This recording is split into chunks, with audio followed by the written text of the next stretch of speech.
და დღის სხვა მთავარი თემები ქუთაისი თბილისში დეპუტატი სიდია, რომელიც დღეს ძირითადად ხუმრობანარივი განცხადებების მიზეზი გახდა. რუსთაველის გამზირის 8 ნომერიანი პარლამენტის ძველი შენობის ადგილი შესაძლოა დედაქალაქს გამოეყოს და ქუთაისის შემადგენელი ნაწილი გახდეს.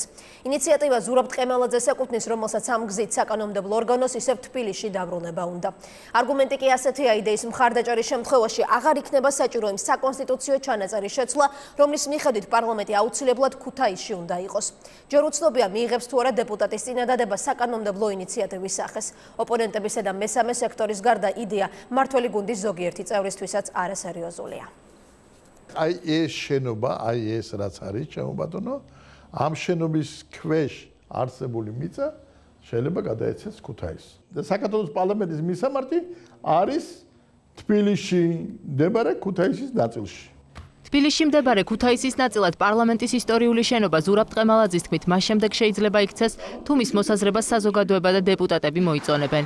თბილისში რუსთაველის 8 ნომერში მდებარე შენობაში შესვლისას თუ მისამართად ქუთაისი დაფიქსირდა, ტყემალაძის განცხადებით კონსტიტუციაში ცვლილების შეტანა აღარ გახდება საჭირო და პარლამენტის პრობლემების გარეშე დედაქალაქში დაბრუნდება. დაიმკვიდრებს წავიდეთ თბილისის ქუთაისში, ან ქუთაისის თბილისში, რა ვიცი, როგორც გინდათ. ის შენობა, რომელიც ქუთაისშია, დღეს სახელმწიფო კომისიის მიერ ჯერ მიღებული არ არის ექსპლუატაციაში. აქედან გამომდინარე, მისი ექსპლუატაცია და ჩვენი იქ მოღვაწეობა, ჩემი თქვენი ყველასი ერთად არის კანონდარღვევა. საპარლამენტო უმცირესობის წევრებმა, რომლებიც პარლამენტის თბილისში გადმოტანას ეწინააღმდეგებიან დარგობრივი ეკონომიკის კომიტეტის თავმჯდომარეს, დღეს გამოთქმული მოსაზრება საახალწლო იუმორად ჩაუთვალეს და ამავე ჟანრში შემხედრი წინადადებები შესთავაზეს.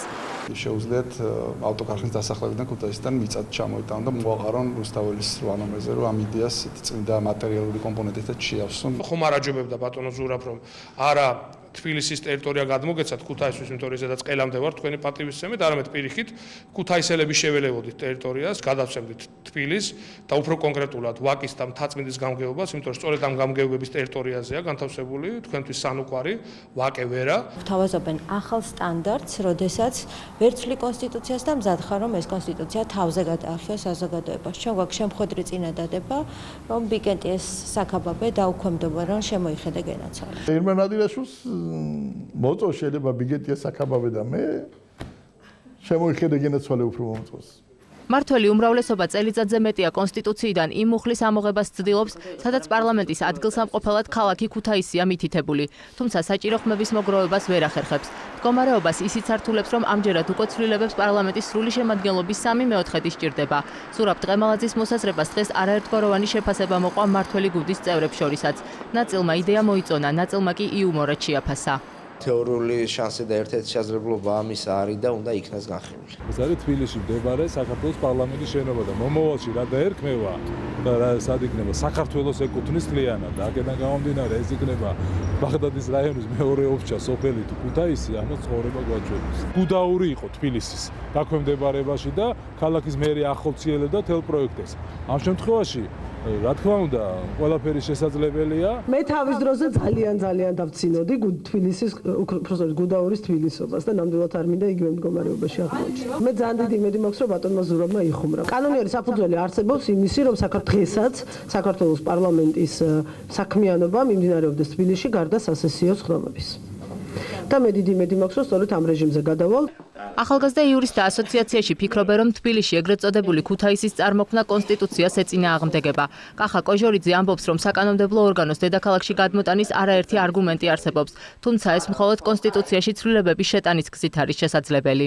საქართველოს კანონმდებლობის თანახმად მუნიციპალიტეტის საზღვრების შეცვლა შესაძლებელია, მაგრამ ფიქრობ აქ იგულისხმება მომიჯნავე ტერიტორიების ხარჯზე საზღვრების შეცვლა და რამდენიმე ასეული კილომეტრი დაშორებული ტერიტორიის სხვა ტერიტორიად გამოცხადება ჩვენი კანონმდებლობით დადგენილი და შესაძლებელი არ არის. შეიძლება ეს აფხაზეთს დავიბოროთ თუ აფხაზეთს დავარქმოთ რომელიღაც დაუსახლებელ ტერიტორიას.